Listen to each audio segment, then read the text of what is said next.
حضرت مسیح علیہ السلام بیان فرماتے ہیں کہ میں نہیں چاہتا کہ میری جماعت والے آپس میں ایک دوسرے کو چھوٹا یا بڑا سمجھیں یا ایک دوسرے پر غرور کریں یا نظر استخفاف سے دیکھیں۔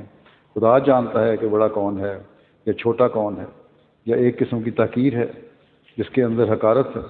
ڈر ہے کہ یہ حقارت بیج کی طرح بڑھے اور اس کی ہلاکت کا باعث ہو جاوے۔ بعض آدمی بڑوں کو مل کر بڑے ادب سے پیش آتے ہیں، لیکن بڑا وہ ہے جو مسکین کی بات کو مسکینی سے سنے، اس کی دلجوئی کرے، اس کی بات کی عزت کرے، کوئی چڑ کی بات منہ پر نہ لاوے کہ جس سے دکھ پہنچے۔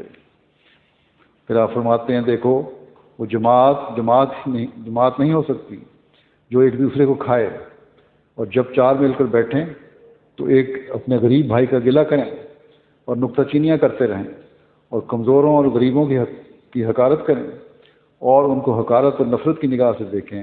ایسا ہرگز نہیں چاہیے۔